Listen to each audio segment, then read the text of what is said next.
crois que j'ai pas mal lu du coup au mois de juin.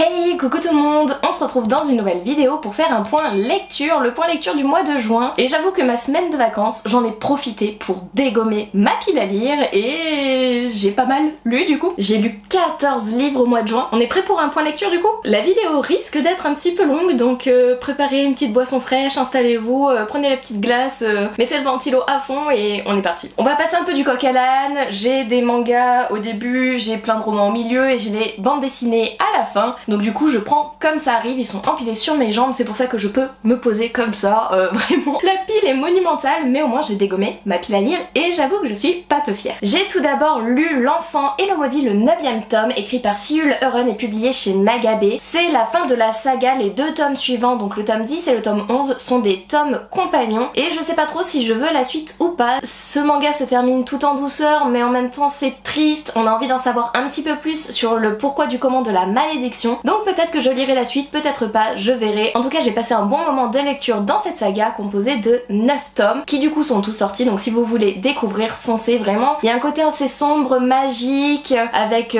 des notions de malédiction, des personnes qui sont maudites. On voit que l'humain a des réflexes pour se sauver lui-même, mais au détriment peut-être de la vie de certains, et j'ai beaucoup apprécié cette saga de manga. On continue avec une saga de manga que j'ai aussi terminée puisque c'était le dernier tome et je ne le savais pas. Il s'agit de Insomniac, le tome 14. C'est écrit par Makoto Oshiro et c'est publié chez Soleil Manga, et vous savez mon amour pour Insomniac. On suit 2 personnes qui sont insomniaques, qui le premier jour d'école cherchent un endroit où dormir au calme puisqu'ils ne dorment pas la nuit, donc pendant les récréations, les pauses déj, ils cherchent un endroit où se reposer. Ils se retrouvent tous les 2 à la tour d'astronomie et un lien va se créer entre eux, entre la notion d'insomnie, entre la maladie, la photographie, l'amitié, l'amour, la découverte de soi. C'est vraiment chouette comme manga, j'ai adoré. Je pense que vous pouvez même le trouver en médiathèque vu que les 14 tomes sont sortis. Comme L'Enfant et le Maudit, foncez, découvrez et allez à la médiathèque, achetez d'occasion si pour vous c'est un trop gros budget. D'ailleurs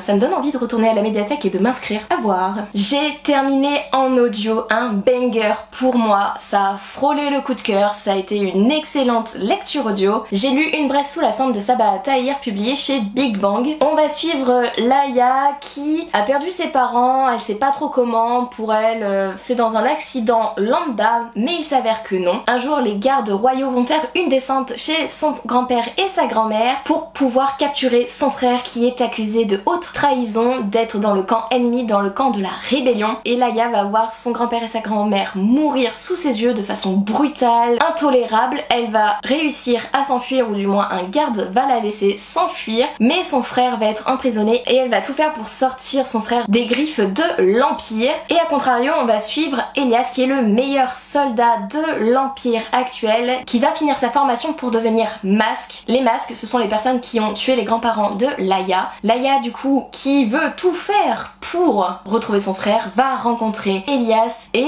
entre eux une relation va se créer qui ne devrait pas être présente. Elias quant à lui n'aime pas du tout sa condition de soldat, il n'en veut pas, il attend le bon moment pour fuir, il ne veut pas être masque, il ne veut pas être soldat, il n'est pas d'accord avec l'empire que sa mère a construit car c'est elle la dirigeante de ce royaume, et Elias est vraiment contre, il n'a aucun lien avec sa mère, il ne se parle pas et tout, jusqu'au jour où la couronne de l'empereur actuel va être en jeu et c'est 4 soldats, 4 masques qui vont avoir l'opportunité de participer à des épreuves pour devenir empereur, dont Elias qui en fait partie, qui finalement a eu des petits indices et s'est dit non, je peux faire de ce monde un monde meilleur, et du coup il se met en quête pour devenir empereur. Cependant il va devoir défier sa meilleure amie, mais à quel prix? Un seul doit survivre pour devenir empereur, et j'ai adoré suivre les 2 protagonistes qui sont badass l'un et l'autre, qui sont déterminés, qui ont une envie de vaincre, qui ont envie de se faire entendre, que le monde soit meilleur, qu'ils vivent dans de meilleures conditions et de sauver leur entourage coûte que coûte. Donc j'ai vraiment adoré, c'est ultra rythmé, j'ai hâte d'écouter le second tome en audio. Je pense que cet été je je vais m'écouter le second tome, donc vous allez avoir mon avis sur le second tome prochainement. J'ai lu Le silence est à nous de Colline Pierret, publié chez Flammarion. C'est un roman en vers libre. C'est mon amie Victoria qui me l'a prêté. Elle a dit qu'elle avait adoré, que c'était un coup de cœur. Certes, j'ai passé un bon moment de lecture, mais attention, je risque de me faire taper sur le bout des doigts. Je trouve que ce roman aborde trop de thématiques pour aborder des thématiques. Dans le sens où ça parle de viol, ça parle de harcèlement scolaire, ça parle aussi d'identité de soi, ça parle de relations amoureuses, de relations femme-femme. Il y a trop de thématiques en fait, et vraiment les notions de harcèlement et de viol auraient suffi. Il n'y avait pas besoin de rajouter encore une thématique poignante, et encore une autre, et encore une autre. Pour moi c'était trop too much. Après j'ai bien aimé, ça se lit vite, c'est agréable, c'est fluide, ça m'a donné des frissons, à un moment j'ai été agacée. J'ai voulu faire des petites misères au directeur de l'établissement. En gros, on suit Léonore qui se fait appeler Léo parce qu'elle ne sait pas quelle identité prendre, elle est en quête de son identité de soi. Elle ne sait pas si elle se considère comme elle ou comme il, bref. Elle va sortir plutôt d'un contrôle, elle va être à la recherche de sa meilleure amie dans les escaliers, elle se dit que sa meilleure amie est forcément là, elle est toujours là à s'entraîner pour la pièce de théâtre. Et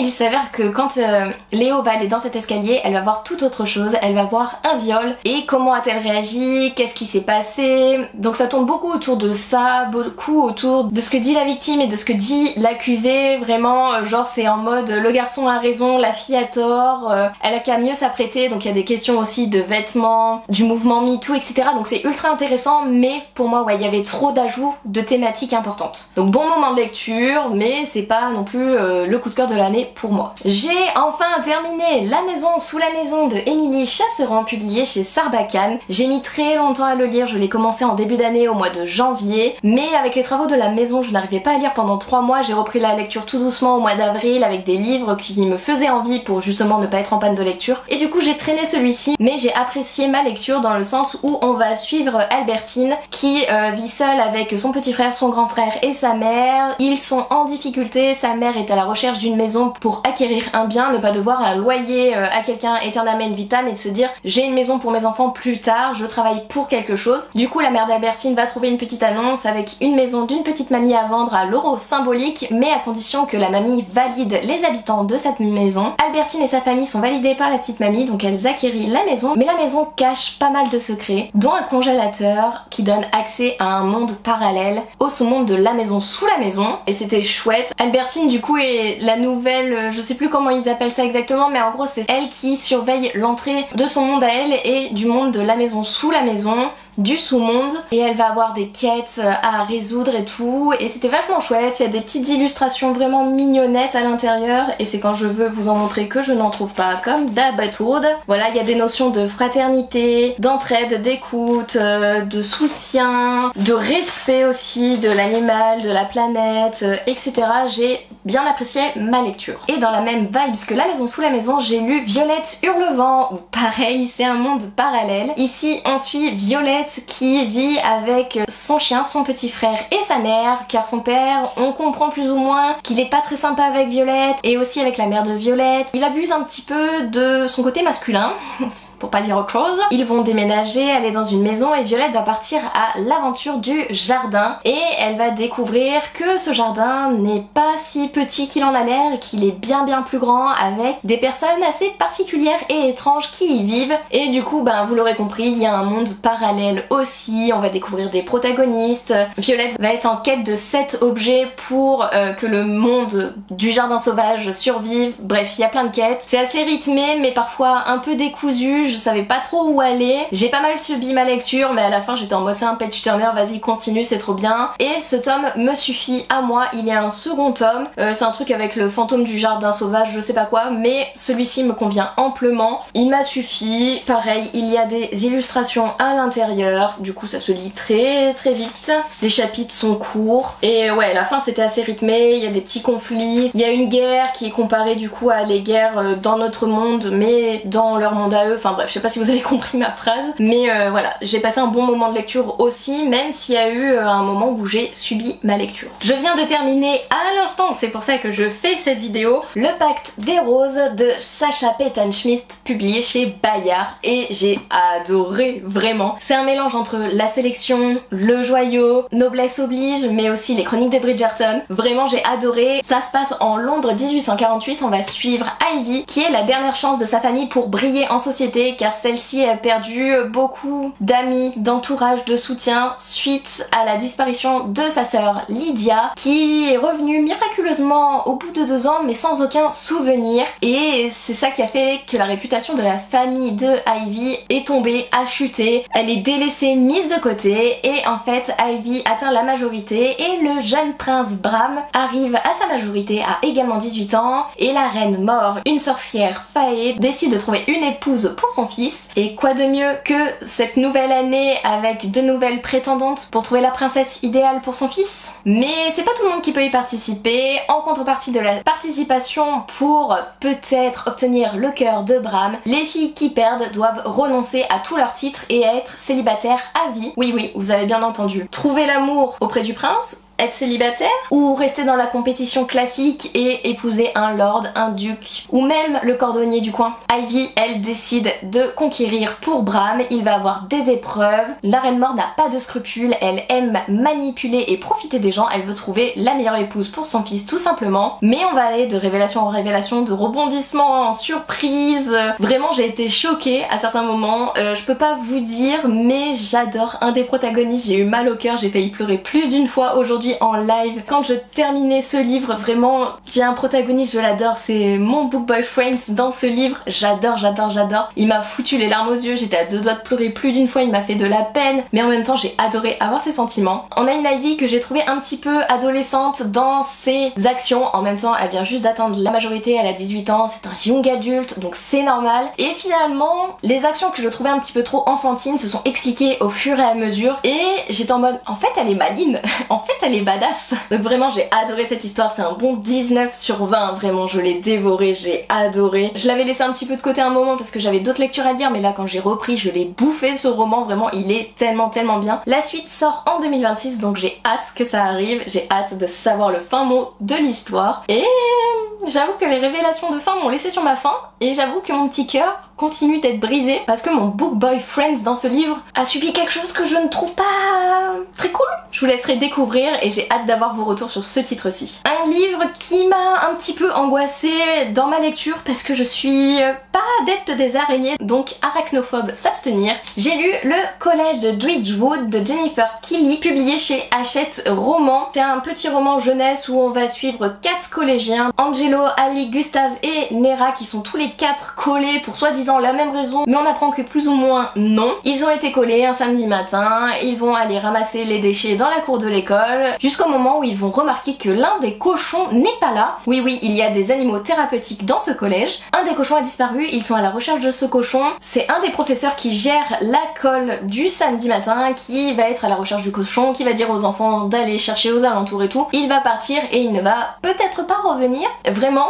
les arachnophobes, abstenez-vous parce que l'araignée est au centre de l'histoire. Déjà, il y a plein d'araignées sur la couverture, il y a des araignées à chaque page, vraiment il y a des illustrations, ça descend, l'araignée descend là à chaque fois là. C'est vraiment un petit horreur thriller jeunesse, mais flippant pour moi qui n'aime pas les araignées. Vraiment, je m'imaginais tout autre chose quand ça parlait d'araignées.